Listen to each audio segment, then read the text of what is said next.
السلام علیکم ورحمۃ اللہ وبرکاتہ.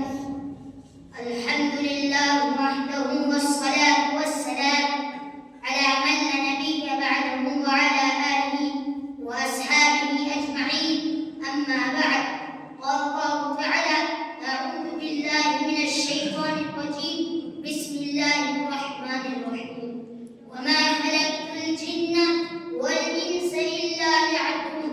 صدر محترم اور دینی بھائیوں، آج کی سالانہ انجمن میں میری تقریر کا عنوان ہے توحید اور اس کی اہمیت. کیا آپ بتا سکتے ہیں کہ وہ کون سی چیز ہے کہ صرف اسی کے لیے اللہ تعالیٰ نے زمین پر بے شمار نبیوں اور رسولوں کو مبعوث فرمایا؟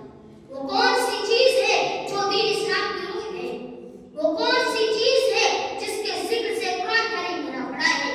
وہ کون سی دولت ہے جس کو حاصل کرنے کے لیے حضرت سمیہ رضی اللہ عنہا نے شرمناک طریقے سے شہید ہو جانا گوارا کر لیا مگر اس دولت سے بات نہیں ہوئی؟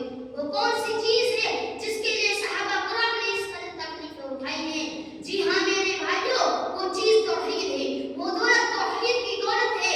دنیا میں جتنے نبی اور رسول آئے ہیں سب کی بعثت کا صرف ایک مقصد تھا کہ اللہ کے بندے صرف اللہ کی عبادت کریں اور اس کی عبادت میں کسی کو شریک نہ کریں. میرے بھائیوں، توحید کا مطلب ہوتا ہے ایک کرنا، اور شریعت میں توحید کا معنی یہ ہے کہ ربوبیت اور تمام اسماء صفات میں یکتا جانا چاہیے.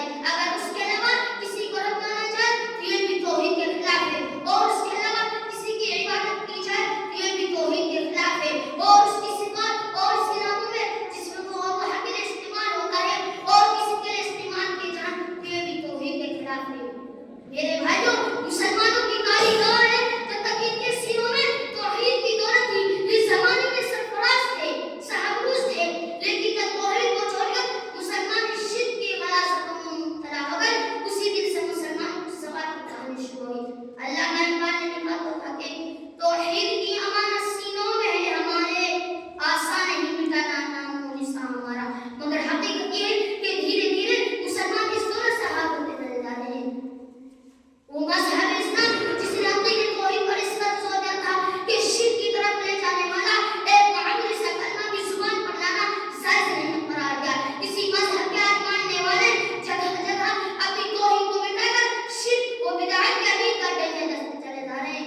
محترم حضرین، اللہ تعالیٰ نے انسان کو پیدا اس لیے کیا تھا کہ انسان صرف اسی کی عبادت کرے. ارشاد ربانی: وما خلقت الجن والانس الا ليعبدون. میرے جنوں اور انسانوں کو صرف اپنی عبادت کے لیے پیدا کیا ہے. بھلا بتائیں اس انسان سے بڑا ظالم کون ہوگا جو اپنے تخلیق کے مقصد کو نہ پہچانے اور اللہ تعالیٰ کی عبادت میں کسی غیروں کو شریک کرے. میرے